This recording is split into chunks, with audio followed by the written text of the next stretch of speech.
Welcome to the chemistry for better tomorrow. तो आज का हमारा टॉपिक है कंस्टिट्यूशन ऑफ थायरोक्सिन या फिर कह लो स्ट्रक्चर इल्यूस्ट्रेशन ऑफ थायरोक्सिन। अब सबसे पहले थायरोक्सिन है क्या? सो थायरोक्सिन इज अ हार्मोन। ये एक हार्मोन है रिलीज बाय थायराइड ग्लैंड, मतलब थायराइड जो ग्रंथि होती है हमारे गले में, वहां से ये निकलता है in the form of protein थायरोग्लोब्यूलिन।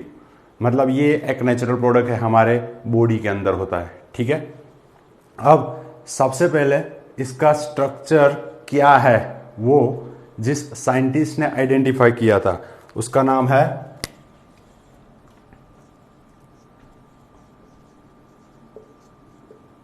Harrington. मतलब हैरिंगटन ने इसका स्ट्रक्चर एग्जैक्ट क्या है वो प्रूव किया था। तो सबसे पहले यहां पर हम स्ट्रक्चर लिखेंगे, उसके बाद में डिस्कस करेंगे।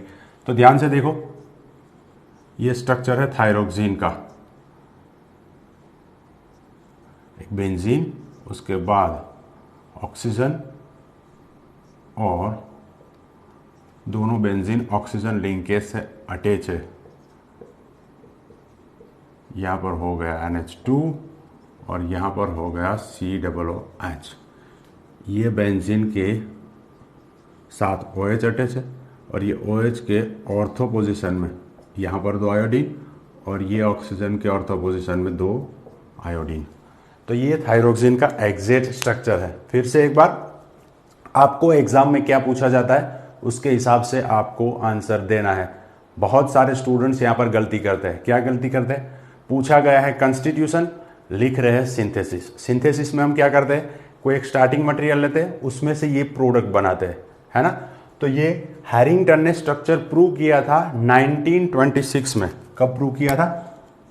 1926 में।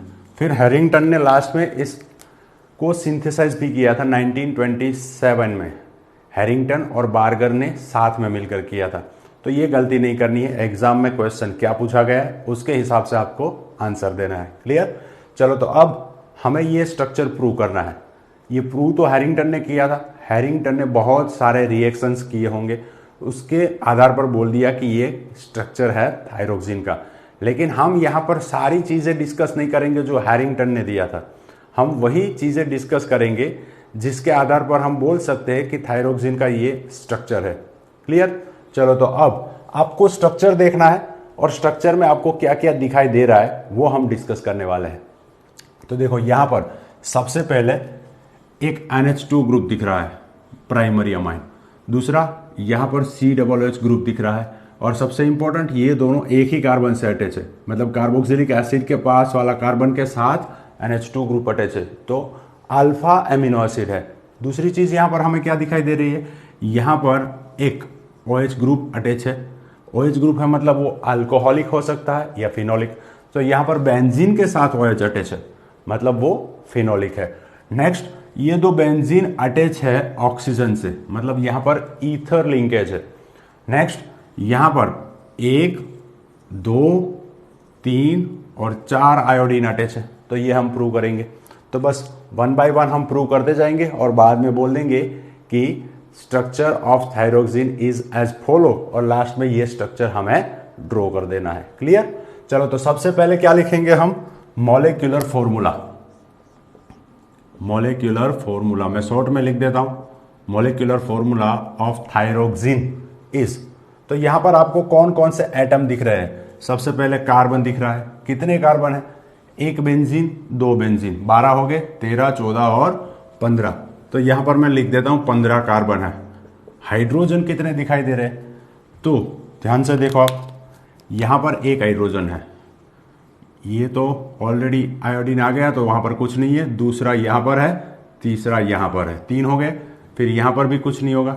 ये 4, ये 5, यहां पर 2 7, यहां पर एक 8, यहां पर एक 9 और यहां पर 2 11। तो यहां पर हाइड्रोजन हमें दिख रहे हैं 11। उसके बाद और कौन कौन से एटम दिख रहे हैं? नाइट्रोजन, यस, कितने हैं? 1 लिख दिया मैंने। उसके बाद ऑक्सीजन कितने हैं देख लेते हैं एक बार फिर से। यहाँ OH में एक है, ये ईथर में दूसरा और एसिड में 2, कितने हो गए? 4। उसके बाद आयोडीन भी तो 4 हमें दिख रहे। तो ये हो गया आइथोर।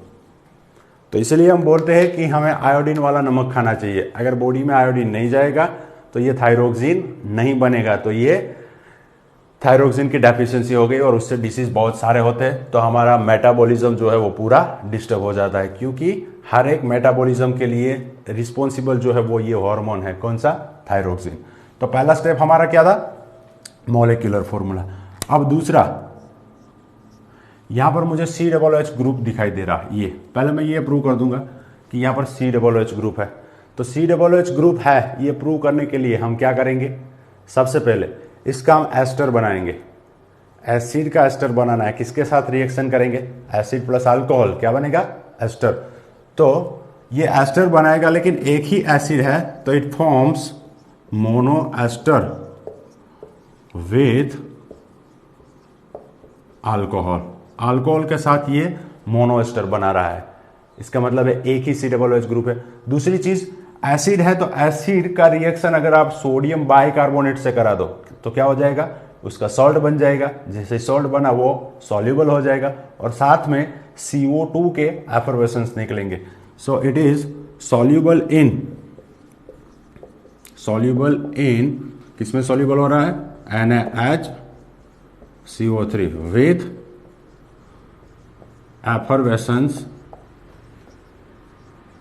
With एफर्वेसेंस of CO2। तो अंदर से CO2 भी निकल रहा है, इसका सॉल्ट बन रहा है, तो ये सॉल्युबल भी हो रहा है। इसका मतलब हम क्या बोल सकते हैं कि यहाँ पर COOH ग्रुप प्रेजेंट है।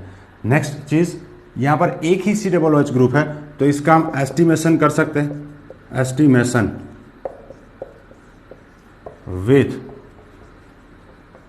NaOH clearly indicates it has only one COOH group.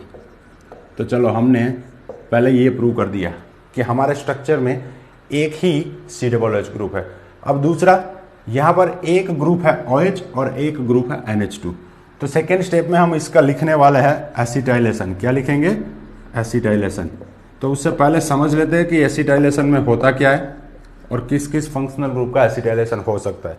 तो देखो, अगर आपके पास कहीं पर ऐसा है OH, इसका आप एसिटाइलेशन कराओ, कैसे हो सकता है, CH3CO O एसिटिक एनाइड्राइड, या फिर आप ले सकते हो CH3COCl एसिटाइल क्लोराइड। अगर एसिटिक एनाइड्राइड लोगे तो इसका एसिटाइलेशन हो जाएगा, तो हाइड्रोजन का रिप्लेसमेंट हो जाएगा एसिटाइल ग्रुप से COCH3। तो यहां पर इसको मैं अलग से लिख देता हूं, CH3COOCO-CH3। अब इतना ग्रुप यहां पर अटैच हो रहा है, एसिटाइल ग्रुप। तो बाकी क्या बचा, CH3 C double bond O और उसके साथ ऑक्सीजन, है ना, और यहां से H निकला। तो अगर आप ये लोगे तो आपका बाई प्रोडक्ट ये बनेगा CH3COOH एसिटिक एसिड। अगर आप एसिटाइल क्लोराइड लेते हो तो यहां से H, यहां से Cl, बाई प्रोडक्ट बनेगा HCl। यहां पर भी एसिटाइल ग्रुप ही इंट्रोड्यूस होने वाला है, तो ये भी एक तरह से एसिटाइलेशन ही कहलाएगा। ठीक है, चलो दूसरा, अगर हमारे पास अमाइन ग्रुप है, अमाइन ग्रुप है, जैसे कि मान लो NH2 है और मैं एसिटाइलेशन करा रहा हूं, मान लो एसिटिक एनाइड्राइड मैंने ऐड कर दिया, तो बाई प्रोडक्ट तो यही बनेगा अभी जो हमने डिस्कस किया था, एसिटिक एसिड।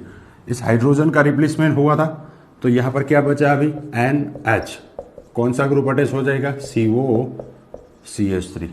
तो दोनों ही एसिटाइलेशन रिएक्शन है। मतलब अगर आपके पास मॉलिक्यूल में OH ग्रुप है तब भी एसिटाइलेशन हो सकता है, NH2 ग्रुप है तब भी एसिटाइलेशन हो सकता है। दोनों में फर्क क्या है, अगर अल्कोहल या फिर फिनोल का जो ये OH ग्रुप है उसका एसिटाइलेशन होगा तो प्रोडक्ट ये बनेगा OCOO, कौन सा ग्रुप है ये, एस्टर, तो प्रोडक्ट बनेगा एस्टर। और ये NHCO कौन सा ग्रुप है, अमाइड। बस फर्क इतना है, अगर आपके पास अमाइन है तो अमाइड प्रोडक्ट बनेगा, अगर आपके पास अल्कोहल या फिनॉल है तो प्रोडक्ट बनेगा एस्टर।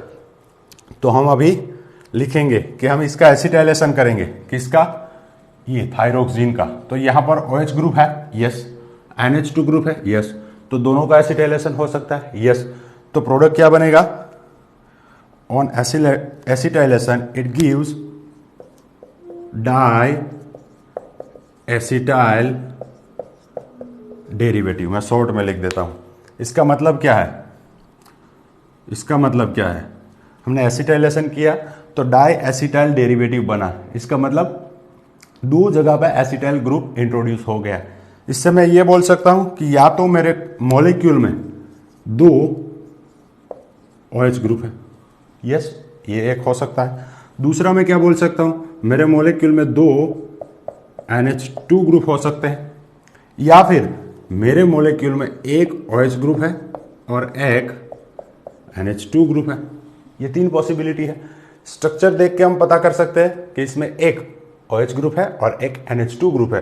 तो अब हम ये प्रूव करना चाहते हैं। तो एसिटाइलेशन हमने किया, ध्यान से देखो, एसिटाइलेशन किया, डाई एसिटाइल डेरिवेटिव बना, लेकिन उसमें एक जो है वो एस्टर बना। एक एस्टर बना तो हम क्या बोलेंगे? Mono ester.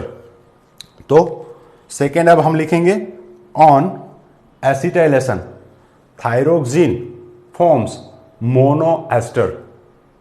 मोनो एस्टर बन रहा है। मोनो एस्टर बन रहा है, उसका मतलब थायरोक्सिन में एक OH ग्रुप है। क्लियर? चलो तो अब ये निकाल दूं। On acetylation thyroxine forms mono ester. तो मोनो एस्टर बन रहा है, ये क्या बता रहा है? कि इसमें एक OH ग्रुप है। अभी हमको ये पता नहीं चला कि ये अल्कोहलिक है या फिनोलिक। ये अल्कोहलिक भी हो सकता है, फिनोलिक भी हो सकता है।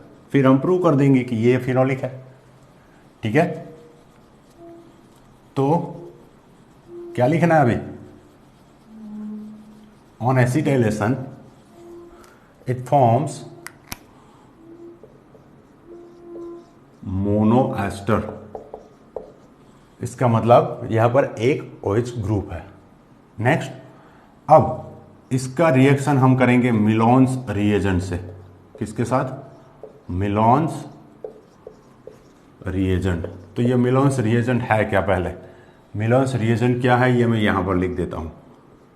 HgNO3 plus HgNO3 twice plus HNO3 plus small amount में, मतलब ट्रेस अमाउंट में, यहां पर HNO2 भी होगा।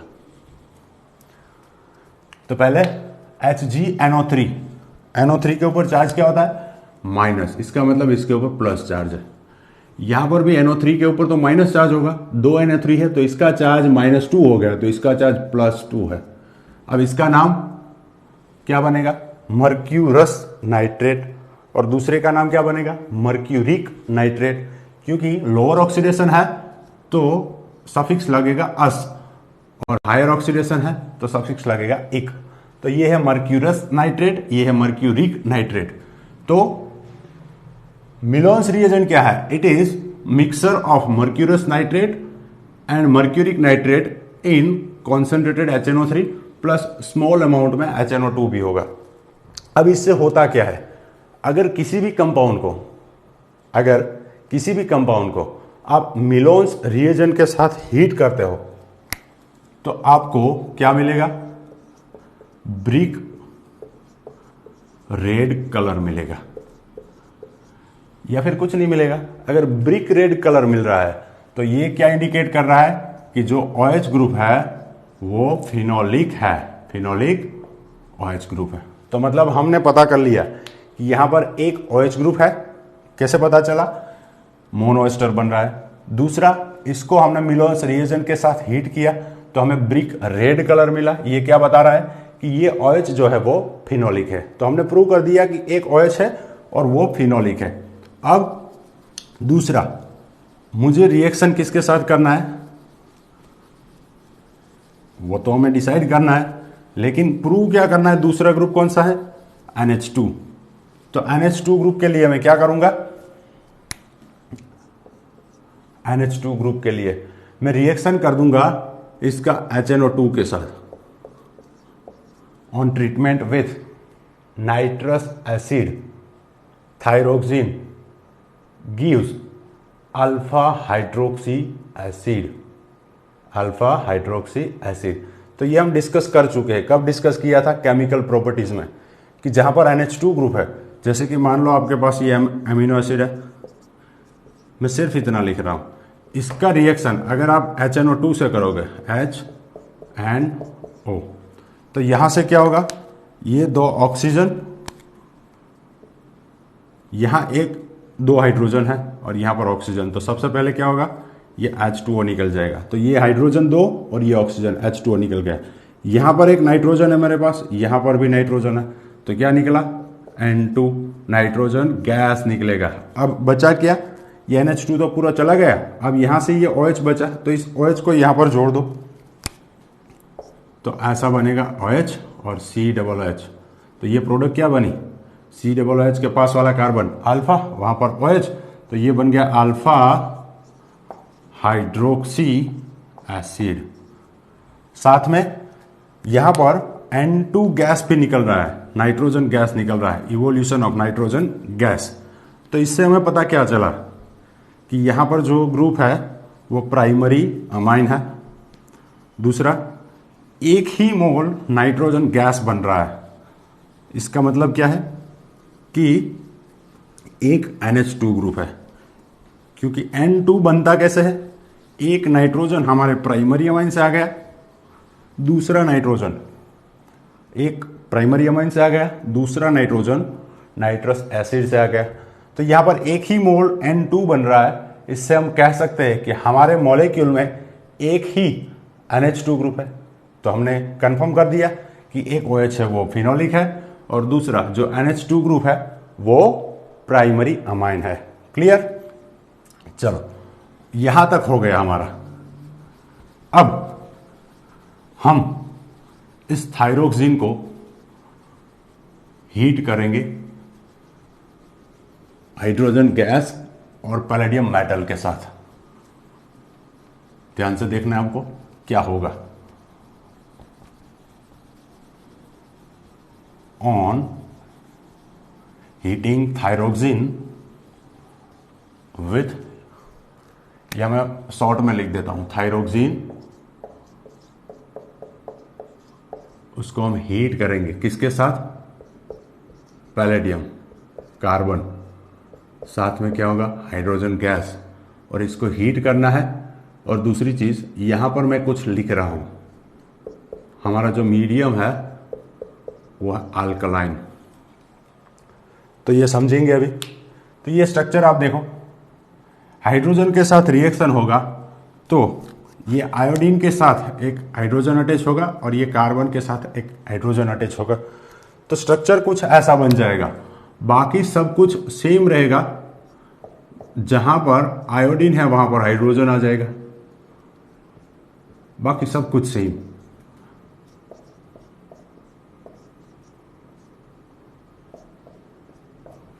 ये CH2 CH COOH, यहां पर लग गया NH2, ठीक है। बस बाकी सब कुछ सेम है, यहां पर भी हाइड्रोजन आ गया, ठीक है। तो अब डाउट क्या है आपके दिमाग में कि यहां पर हमने अल्कलाइन मीडियम क्यों लिया, है ना। तो देखो, यहां पर थायरोक्सिन में आयोडीन था, उसके साथ हाइड्रोजन अटैच हुआ, HI बना, HI 4 मोल HI बन गया, स्ट्रॉन्ग एसिड है। यहां पर हमारे पास ईथर लिंकेज है। अगर ईथर को आप HI के साथ हीट कर दोगे तो यहां से बॉन्ड ब्रेक हो सकता है, इसके साथ आयोडीन और इसके साथ हाइड्रोजन अटैच हो सकता है। यहां से भी बॉन्ड ब्रेक हो सकता है, इसके साथ आयोडीन, इसके साथ हाइड्रोजन, मतलब फिनॉल बन जाएगा। ये हम नहीं चाहते, तो हम क्या करेंगे, अल्कलाइन मीडियम लगा देंगे। मतलब यहां पर पहले से बेस है, अंदर जैसे ही ये HI बना, मान लो हमने NaOH का सॉल्यूशन लिया था, अंदर से जैसे ही HI बनेगा, वो HI डायरेक्टली इस NaOH के साथ रिएक्ट करके क्या बना लेगा, सोडियम आयोडाइड प्लस H2O। मतलब अब मीडियम में एसिड नहीं है, और अगर एसिड नहीं है तो इसका ये ईथर बॉन्ड ब्रेक भी नहीं होगा। दूसरी चीज, अल्कलाइन मीडियम लिया है तो यहां पर सोल्ट तो बनेगा ही बनेगा, लेकिन हम उसका ट्रीटमेंट डाइल्यूट एसिड के साथ कराने के बाद ये प्रोडक्ट वापस लाएंगे। क्लियर? चलो तो अब ये मैं निकाल देता हूं। लास्ट में हम क्या करेंगे, सबसे पहले हम ये स्ट्रक्चर प्रूव करेंगे थायरोनीन का। इसको बोलते हैं थायरोनीन। क्या है ये? थायरोनीन। पीछे 9 आता है, ये है थायरोक्सिन। अब थायरोक्सिन और थायरोनीन में फर्क क्या है? यहां पर 4 आयोडीन ज्यादा है, यहां पर 4 आयोडीन कम है। तो मैं क्या लिख सकता हूं? थायरोनीन, ये थायरोक्सिन है, thyroxine is equal to tetra iodo. क्या लिख सकता हूं? थायरोनीन, है ना? थायरोक्सिन में 4 आयोडीन है, थायरोनीन में 4 आयोडीन नहीं है। इसका मतलब thyroxine is equal to tetra iodo thyronine. अब ये हम प्रूव करेंगे पहले कि थायरोनीन का स्ट्रक्चर ये है। लास्ट में हम ये प्रूव कर देंगे कि थायरोक्सिन में आयोडीन कहां पर है। तो हमारा थायरोक्सिन का स्ट्रक्चर प्रूव हो गया। ठीक है, चलो अब थायरोक्सिन निकाल देता हूं मैं। लास्ट में बस थायरोक्सिन में आयोडीन कहां पर है वो प्रूव कर देंगे और हमारा काम खत्म। तो यहां से आपको यह भी क्वेश्चन पूछा जा सकता है एग्जाम में कि प्रूव कंस्टिट्यूशन ऑफ थायरोनीन। अगर थायरोनीन का कंस्टिट्यूशन पूछा जाता है तो आपको यहां से शुरू करना है, आगे हमने जो डिस्कस किया वो नहीं लिखना है। तो यहां पर भी सेम चीज होगी। सबसे पहले तो हम क्या डिस्कस करेंगे? Molecular formula. मोलिक्यूलर फॉर्मूला इसका क्या होगा? 2 बेंजीन है, 12, 13, 14 और 15। या फिर कह लो वो जो स्ट्रक्चर था उसमें जितने भी एटम्स थे उसमें थोड़ा चेंज है। आयोडीन 4 थे, यहां पर 4 हाइड्रोजन ज्यादा हो गए। तो हाइड्रोजन वहां पर 11 थे, यहां पर 4 ज्यादा हो गए तो हो गया 15। नाइट्रोजन तो एक ही है, ऑक्सीजन 4 है, वहां पर 4 आयोडीन था, यहां पर 4 आयोडीन नहीं है, बस इतना फर्क है। तो ये इसका मॉलिक्यूलर फॉर्मूला हो गया। अब यहां पर आपको क्या दिखाई दे रहा है? यहां पर एक फिनोलिक OH है। यस, कैसे पता करेंगे? Reaction with Millon's reagent, it gives what? Brick red color. What does it indicate? It indicates presence of phenolic OH group. Next, यहां पर प्राइमरी अमाइन तो है ही, तो reaction with HNO2 it forms hydroxy acid. दूसरी एक चीज, ये alpha amino acid है। यस, अगर मैं इसका रिएक्शन नी नाइट्रीन के साथ करा दूं तो क्या बनेगा? नी नाइट्रीन, याद है आपको? नीन हाइड्रीन, ऐसा कुछ स्ट्रक्चर था बेंजीन, उसके साथ ये 5 मेंबर जहां पर 2 कीटोन और इस कार्बन के साथ 2 OH। याद करो, ये नी नाइट्रीन है। इसके साथ रिएक्शन होगा और अगर पर्पल ब्लू कलर बनता है, जिसको हम रोमांस पर्पल भी बोलते हैं, तो इससे हमें पता चल जाएगा कि हमारा जो एमिनो एसिड है या फिर हमारा जो मटेरियल है, स्टार्टिंग मटेरियल, उसमें अल्फा एमिनो एसिड प्रेजेंट है। तो reaction of thyronine with ninhydrin produces what? Purple blue colour या फिर Ruhemann's complex. What does it indicates? It indicates thyronine is alpha amino acid. तो हमने साथ में दोनों ही प्रूव कर दिया कि यहां पर एसिड ग्रुप भी है और प्राइमरी अमीनो ग्रुप भी है। क्लियर हो गया? चलो अब नेक्स्ट स्टेप में ये थायरोनीन को मैं फ्यूजन करा देता हूं। Heating thyronine with KOH at 300 degree Celsius. 300 degree temperature पे मैं इसको हीट करूंगा, इस थायरोनीन को, तो छोटी छोटी कुछ प्रोडक्ट्स मिलेगी। चलो ये हो गया मेरा थायरोनीन, इसको मैं KOH के साथ हीट कर रहा हूं 300 डिग्री सेल्सियस पे। तो ऐसी कुछ प्रोडक्ट मिलेगी, एक बेंजीन, दूसरा बेंजीन और बीच में है ऑक्सीजन। यहाँ पर OH ग्रुप है और यहाँ पर CH3, एक प्रोडक्ट ये मिलेगा। कैसे मिला ये? तो ये जो है एज इट इज रहेगा। बॉन्ड कहाँ से ब्रेक हुआ? यहां से। तो यहां पर कितने कार्बन बचे? 2। उस 2 कार्बन का एसिड बनेगा। ये COOH तो था ही, इस कार्बन का भी ऑक्सीडेशन हो गया और वो भी एसिड बन गया। फिर यहां पर एक नाइट्रोजन है, तो वो नाइट्रोजन को भी एक हाइड्रोजन आप दे दो तो क्या बनेगा? NH3, अमोनिया बन गया। अब ये जो प्रोडक्ट है इसमें यहां से बॉन्ड ब्रेक हो सकता है। अगर यहां से बॉन्ड ब्रेक होगा तो इसको हाइड्रोजन मिलेगा। क्या प्रोडक्ट बनेगी मेरी? ये बेंजीन, यहां पर OH, ये ऑक्सीजन के साथ हाइड्रोजन, ये OH, और ये OH तो पैरा पोजिशन में है ही एज इट इज। दूसरी प्रोडक्ट कुछ ऐसी बनेगी। मान लो ये बॉन्ड यहां से ब्रेक हो रहा है तो इस बेंजीन के साथ ऑक्सीजन है, उसको हाइड्रोजन मिलेगा, तो ये OH हो गया। अब ये जो कार्बन है उसका ऑक्सीडेशन हो जाएगा तो बन जाएगा एसिड। तो ये 5 प्रोडक्ट्स मिल रही है। अब ये 5 प्रोडक्ट है क्या? तो ये ईथर, दोनों साइड में बेंजीन, तो इसको मैं शॉर्ट में लिख देता हूं डाइफिनाइल ईथर। क्या है ये? डाइफिनाइल ईथर, और उसमें साथ में कुछ अटैच है, तो ये हमारा डाइफिनाइल ईथर डेरिवेटिव। ये कौन सा ग्रुप है? डाइकार्बोक्सिलिक एसिड, 2 कार्बन वाला। क्या बोलते हैं इसको? Oxalic acid. ये तो सिंपल है, अमोनिया। इसको क्या बोलेंगे हम? बेंजीन की 1,4 पोजीशन में 2 OH ग्रुप है तो इसको बोलते हैं क्विनोल। यहां पर बेंजीन के साथ COOH, benzoic acid, 4th position के ऊपर हाइड्रोक्सी ग्रुप, तो इसको बोलेंगे हम 4 हाइड्रोक्सी बेंजोइक एसिड। ये 5 प्रोडक्ट मिल रही है जब हम थायरोक्सिन को KOH के साथ हीट करेंगे। कभी कभी ये भी पूछ लेते हैं कि आपको थायरोनीन का रिएक्शन KOH के साथ 300 डिग्री सेल्सियस पे कराना है, तो जो प्रोडक्ट मिल रही है वो आप लिखो। तो आपको ये 5 प्रोडक्ट लिखनी है। अब इससे हमें पता क्या चल रहा है? ध्यान से देखो। इससे हमें ये पता चला कि 2 बेंजीन जो है वो ऑक्सीजन से अटैच है, मतलब यहां पर ईथर है। क्लियर? दूसरी चीज, ये जो ईथर लिंकेज है 2 बेंजीन के बीच ऑक्सीजन, इसकी पैरा पोजीशन के ऊपर OH ग्रुप है, तो हाइड्रोक्सी ग्रुप कहां पर है? बेंजीन में। ये भी हमें पता चल गया। तीसरी चीज, ये जो ईथर लिंकेज है इसकी पैरा में यहां पर CH3 ग्रुप है, तो यहां पर साइड चेन होगा, क्योंकि हम ये तो प्रूव कर चुके हैं कि ये OH ग्रुप फ्री है। मिलोन्स रिएजेंट के साथ रिएक्शन हुआ, ये कौन सा ग्रुप हमने कंफर्म किया? Phenolic OH। मतलब यहां पर कुछ नहीं है, यहां पर तो कुछ मिल ही नहीं रहा है, इसका मतलब यहां पर कुछ है। तो अब हमें यह पता चल गया कि थायरोनीन के स्ट्रक्चर में 2 बेंजीन जो है वो ऑक्सीजन से लिंक्ड है।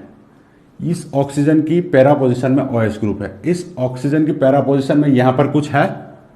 तो अब टोटल कार्बन हमारे पास कितने थे? 15। 2 बेंजीन 6 और 6 12, मतलब 12 कार्बन निकल चुके हैं। तो अब कितने कार्बन बचे? 3 कार्बन। तो ये 3 कार्बन अब होंगे कहां? इस कार्बन के साथ, है ना? चलो, तो अब पॉसिबिलिटी क्या रही कि ये OH, ये ऑक्सीजन, यहां पर 3 कार्बन है, 1 2 और 3, ऐसा हो सकता है। एक चीज हम और कंफर्म कर चुके हैं कि ये अल्फा अमीनो एसिड है, तो यहां पर COOH हो सकता है, यहां पर NH2 हो सकता है। तो ये हमने क्या किया? 1 2 3, 3 कार्बन को कैसे लिख दिया? स्ट्रेट चेन में। इसको निकाल दो अभी। अब दूसरी पॉसिबिलिटी क्या होगी? ये तो स्ट्रेट चेन में लगा दिया मैंने। दूसरा ये भी स्ट्रक्चर बन सकता है,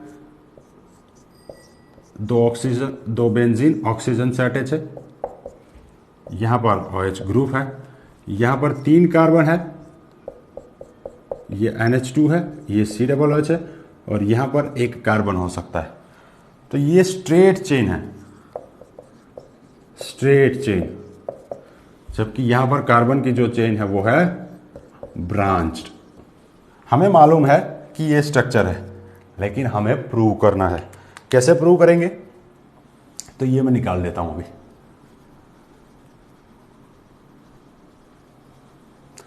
चलो, कैसे प्रूव करेंगे? अब ऊपर जो रिएक्शन लिखा है मैंने, ध्यान से देखो, उसके जैसा ही रिएक्शन मैं लिखने वाला हूं। अब थायरोनीन को मैं हीट करूंगा HI के साथ, थायरोनीन को HI के साथ हीट करूंगा तो क्या होगा,